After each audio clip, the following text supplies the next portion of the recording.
Alright, so today we are going to talk about series. So this is section 11.2. Okay, just to get things off right off the bat. So a series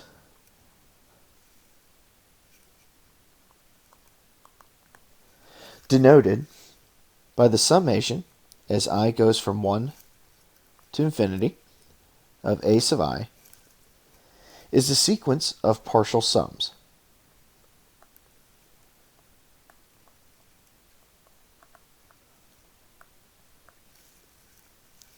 And here, where the partial sums were denoting, as what we've seen before with sequences, is S of n, where S of n is equal to A1 plus A2 plus A3, and so on, up to A sub n. Alright, so this is showing the relationship between what a series is and what a sequence is. Again, a series is this infinite summation that occurs, and how we talk about it is as a sequence. So the sequence is working in the background with this. So to dive a little bit further into this, so given a series, and here we're going to just write out our notation again, as I goes from 1 to infinity, of a sub I, which we have stated is A1 plus A2 plus so forth. And we're going to let S of n, again, denote its nth partial sum. Here, where S of n, if we were just to write this out, is equal to the sum as I goes from 1 to n of a sub I, where it is A1 plus A2 plus A3 plus so on, up to a sub n. Okay? So now we're going to talk about, well, what does it mean for a series to converge? Well, if the sequence S of n is convergent, so let's talk about that for a quick second. So what did it mean for a series for a sequence to converge? Well, it means as we look at the tail end of a sequence, so as we look at further and further down the line, is it approaching a particular number? And so another way that we could state that is if the limit as n approaches infinity of S of n is equal to S. If this limit exists as a real number, then the series itself, that's the summation as I goes from 1 to infinity of a sub I, is called convergent. And we write this as A1 plus A2 plus A3 plus so on. And then, just to show you a reference here, a sub n plus past that point. This is equal to this value S, which, another way to write that, is the series as, again, I goes from 1 to infinity of a sub I is equal to S. So if a series is convergent, it means its sequence of partial sums is also convergent and is equal to some value S. Okay? And so therefore, just rewriting that series, that's where we get this A1 plus A2 plus A3 here. This guy is saying, okay, if we add all these numbers together, we are going to get this value of S out. Or another quicker way to write that is using our summation notation and saying that the series as I goes from 1 to infinity of a sub I is equal to S. Here, the number S is called the sum of the series. And again, it only has a sum if it converges. If the sequence S of n diverges, then the series is called divergent. Okay? So in fact, a little note here. The sum of a series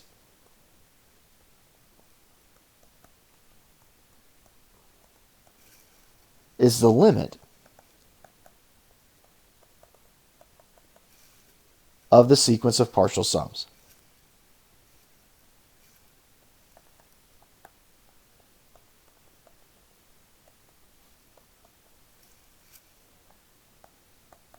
Or another way that we could write that is as follows, just using notation. As I goes from 1 to infinity of a sub I, this is equal to the limit as n approaches infinity of the summation as I goes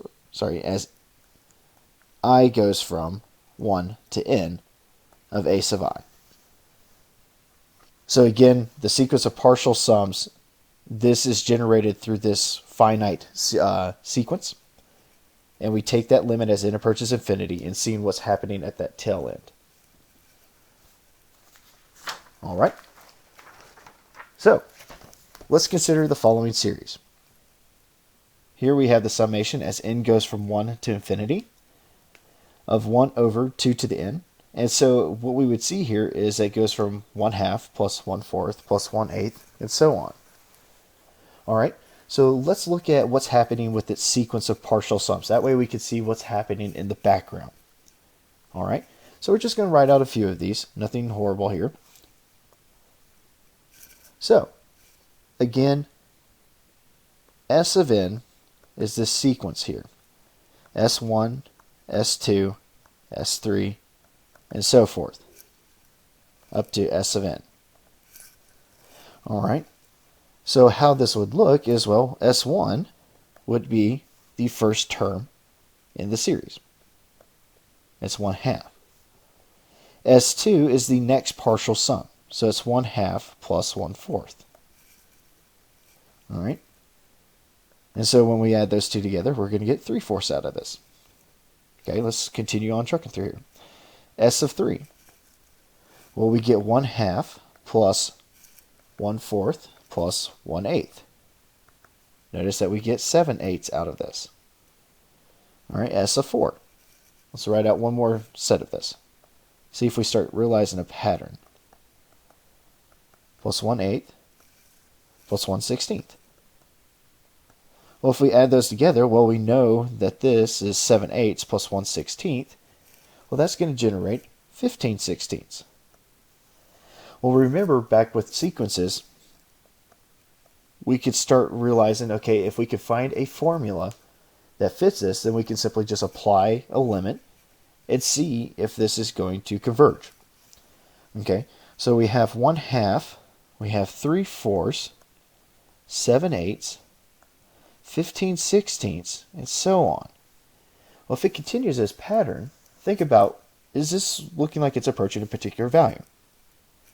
Well, let's look at the nth term here. Okay, so we're going to get 1/2 plus 1/4 plus 1/8 plus 1/16, and so on, plus 1 over 2 to the n. And so when we see this, look at these values, 1, 3, 7, 15, and so forth. And then the denominators, well, that's 2, 4, 8, 16, and so on. Well, these are just powers of 2 in the denominator. And by a relationship with the numerator, well, the numerator is just 1 minus the denominator, which is 2 to the n minus 1. So another way that we could write this is 1 minus 1 over 2 to the n. Okay, well, let's look at this sequence then. Well, as we're adding all these values together, so we take the limit as n approaches infinity of S of n. So now that we have this nice clean formula that we can deal with, rewriting it, 1 minus 1 over 2 to the n. Well, as n approaches infinity, 1's a constant value, and this 1 over 2 to the n, well, this denominator is going to blow up to infinity. However, that means this value itself is going to go to 0, leaving us with a value of 1. So therefore, we can say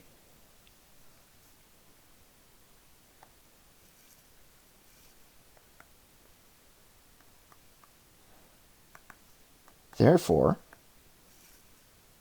the series converges, and the sum of the series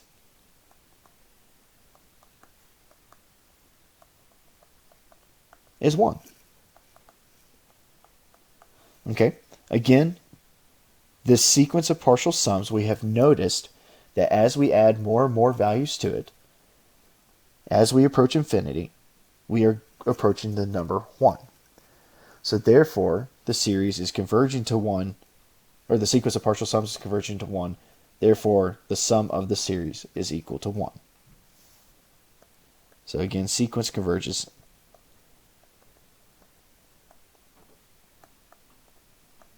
All right. So this is actually an example of what we call a geometric series.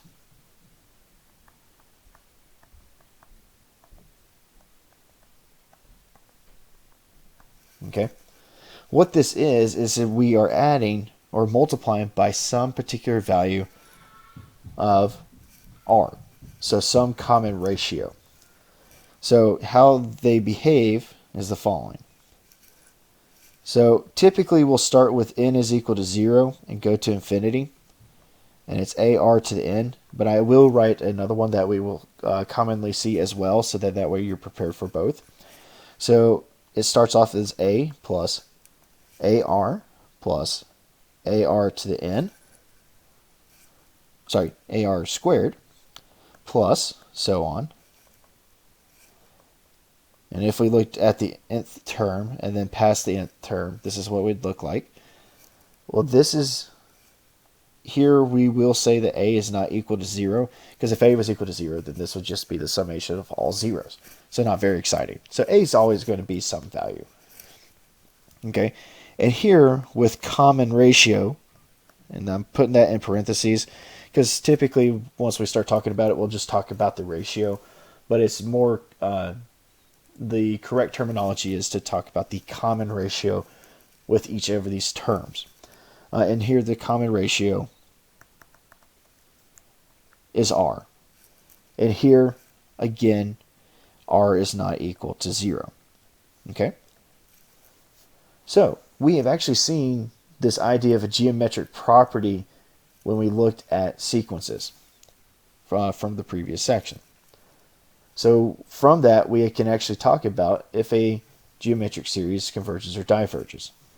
So a geometric series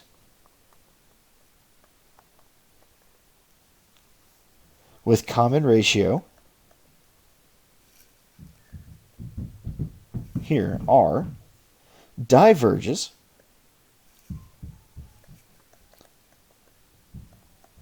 when the absolute value of r is greater than or equal to 1. So if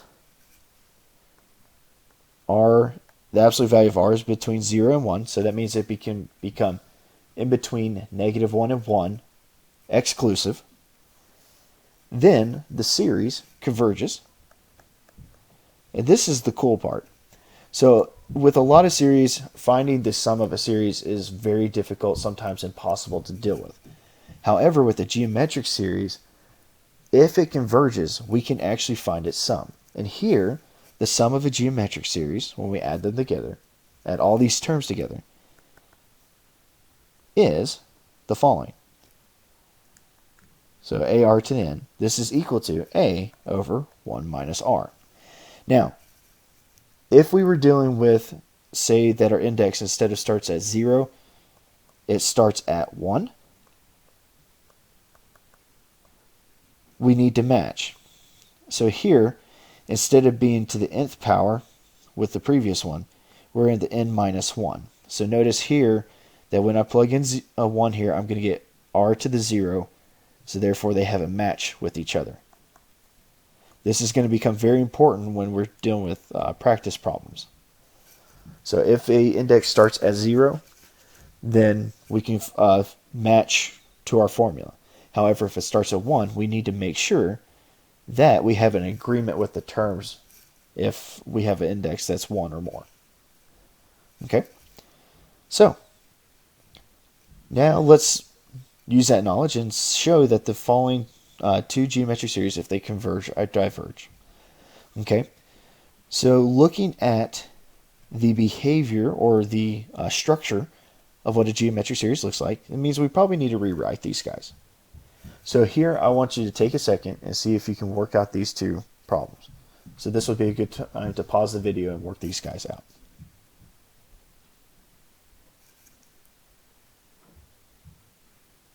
All right, so now we're starting out. So if you've already paused the video and worked these out, then you're just going to see a run through of this problem. If not, then we're going to work this one together. All right, so what I want to do is I want to rewrite this series. Okay, so I want to say, okay, n goes from 0 to infinity. I'm going to bring this 3 out in front, and then I've got this 1 over 2 to the n. Well, that kind of matches what I need. So again, just to say what we're looking for, AR to the n, if n is equal to 0 to infinity. All right, well, it looks like A is going to be 3, but this common ratio, well, the nice thing is 1 to any power is also still 1. So I can take this one step further and say, well, this is n goes from 0 to infinity of 3 times 1 over 2 to the n. Okay? Which means, if we looked at this series, we'd have 3 times 1 plus 3 times 1/2 plus 3 times 1/2 squared, which is 1/4, plus so on. Well, here, A is equal to 3. R is equal to 1/2, so there's our common ratio. Okay. Well, since R here, R is less than 1 and greater than 0, so if we put this in the absolute values here, well, this guy converges. So since 1/2 is less than 1 and greater than 0, the geometric series converges.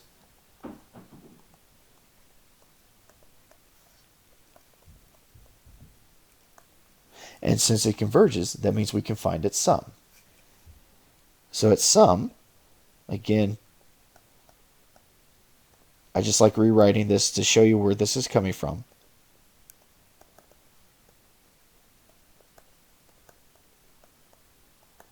Well, this is equal to A over 1 minus R. Here our A was 3. 1 minus 1/2. So we get 3 over 1/2. So the sum of this series is equal to 6. All right? So that's how we go through that process. Again, find the structure. We want this AR to the n. If n is equal to 0, if n is equal to 1, we're going to deal with that here in just a second. And then check out what R is. If R is between -1 and 1, then we're good. It converges. And that means we can find its sum and plug in those values of A and R. However, if R is greater than or equal to 1 or less than or equal to -1, then the series diverges and you're done with the problem. All right, so let's look at this next one. Okay. Sometimes it takes a little bit to rewrite these guys. So we have this 2 to the 2n times 3 to the 1 minus n. Okay. We want this to be rewritten in terms that we can see, okay, here's our A, here's our R. All right. So what I'm first going to do is in both of our structures, just going back up here real quick, we have an R to the n.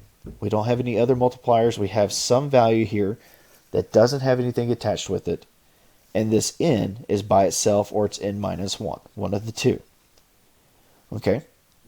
So the very first thing I'm going to do is look at this guy. Well, 2 to the 2n can be written as 4 to the n.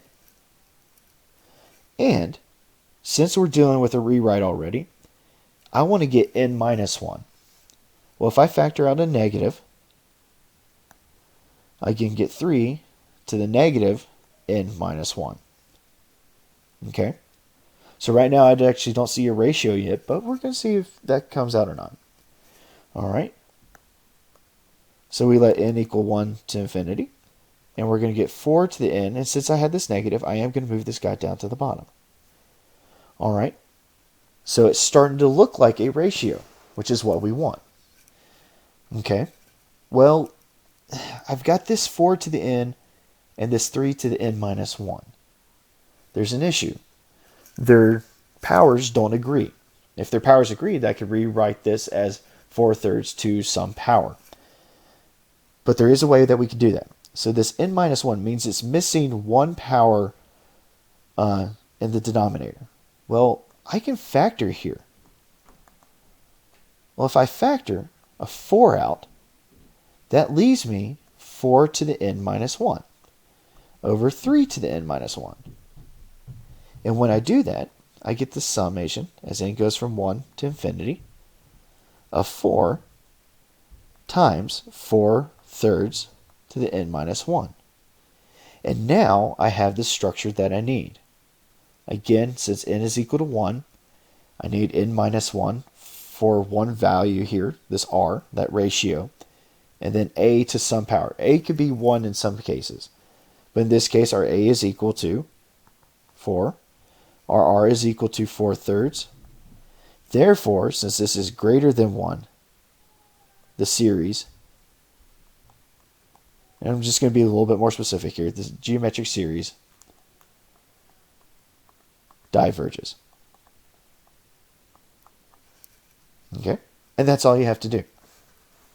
Another way that we could actually look at this is from a numerical standpoint. So if we wrote out the first few terms of this, we would notice that the numerator would be exploding faster or growing faster than the denominator. And so we'd be adding values greater than 1 as we go. So we could clearly see that this thing is going to get out of hand real quickly. All right. So before we let off for this part of this series, I want to talk about a very special series that we will be seeing from this point on, and it's a great one to know. This is kind of, I always refer to it as the bread and butter of a particular series, because it's used in several examples and in several tests that we'll be looking at later on. And so having a great knowledge of this one is very, very important. And this is called the Harmonic Series. So I want to show that the Harmonic Series, I want to show it that it is divergent. Okay, so here's what the structure of the Harmonic Series looks like. So as n goes from 1 to infinity of 1 over n. And so it looks like this. 1 plus 1/2 plus 1/3 plus 1/4 plus so on. Okay, so it doesn't look horrible. It actually looks pretty easy. Now, going through the proof of this one is a little bit lengthy, but it's actually not that bad. We're going to be comparing it here in just a second. So first of all, I'm going to look over here at the sequence of partial sums.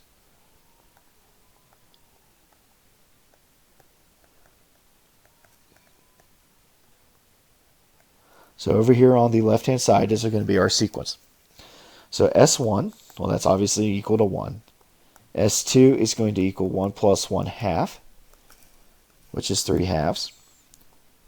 S3 is going to equal 1 plus 1/2 plus 1/3, which is equal to 11/6. S4 is going to equal 1 plus 1/2 plus 1/3 plus 1/4. And here this value would equal 25/12. And then S5 is going to equal 1 plus 1/2 plus 1/3 plus 1/4 plus 1/5. And yes, I am going to go one step further past this one. And here I'm not even going to write the numerator, just because I want you to see what we're about to do. Plus 1/4 plus 1/5 plus 1/6. All right. So this one, coming up with a formula would be great, but what we're going to do is a little bit more creative. I'm going to note, and so here I'm going to do something in the red. So I'm going to look at a different part of the sequence. Okay, So note. All right, S2, again, this is coming from here, is equal to 1 plus 1/2. S4, yes, and I am skipping. That's okay. S4 is equal to 1 plus 1/2 plus 1/3 plus 1/4. And I'm going to group these guys together. Notice that this value is greater than 1 plus 1/2 plus 1/4 plus 1/4. So all I'm doing here is I'm taking out the third and I'm replacing it with 1/4. Well, the cool thing is 1/4 plus 1/4, that's 1/2 plus 1/2. So I'm going to get 1 plus 2 over 2. All right, and we can simplify that and we get 2 out. Easy. All right, but what I'm going to do is I'm going to mesh this with another sequence. S to the 8th, or S of 8, okay, looking at the 8th value. 1 plus 1/2 plus 1/3 plus 1/4 plus, so notice I'm grouping these very strategically. So here, 1/5 plus 1/6 plus 1/7 plus 1/8. This value is greater than 1 plus 1/2 plus 1/4 plus 1/4. Okay, so from our previous. Plus, and then now I'm going to replace all these with an 1/8. So I'm replacing it with a smaller value. So yes, it makes sense that this S of 8 is less than or is greater than this value here, which is equal to 1 plus 3/2. And in fact, if I keep building this up, if I do S of 16, I can say that this is greater than 1 plus 4/2. And then S of 32 is greater than 1 plus 5/2. And so on. And in fact, let's just throw this in here. S of 64, so if you wanted to write out these 64 terms, you can do that. We can show that this is greater than 1 plus 6/2. Well, look at this. If we generalize this, so in general, if we say, okay, S sub 2 to the n, so if we look at just the powers of 2 for the sequence of partial sums, okay, that's our S of 2, S of 4, S of 8, S of 16, S of 32, S of 64, and so forth. These guys are always greater than the value 1 plus n over 2. All right. Well, if we do that, check out the limit. The limit as n approaches infinity of 1 plus n over 2. Well, what happens? Well, as n approaches infinity, 1 stays the same, but then this numerator blows up, and the denominator stays 2, which just means this approaches infinity. Well, let's think about that. So thus, S of 2 to the n is also going to approach infinity as n approaches infinity. Okay, so let's think about what I just did there. I used a smaller sequence that we generated just by simply replacing, okay, the third with a fourth, and then everything inside of this interval, 1/5, 1/6, 1/7 with an 1/8, and so forth, and kept that pattern. Well, I used a smaller sequence showing that that sequence diverges. Well, if the smaller sequence diverges, then the larger sequence has to do what? It also has to diverge. Therefore, the sequence S of n, okay, the whole sequence of partial sums then has to diverge as well. Therefore, since that sequence diverges, the harmonic series diverges, which is really cool. So showing that this harmonic series diverges is good because we will be using this particular series all along this whole chapter. And it's because the relative clean nature of it, this 1 over n is really easy to use when we're dealing with the limit comparison test, the integral test, all the comparison tests that we have. This is just a really nice, easy example to use to talk about how a series could diverge. All right, so that's where we're going to stop for right now. I am going to continue on with the next lecture in the next video. And that's what we're going to get into talking about. If a series converges, then what can we look at? And then also we're going to get into our first test of a series.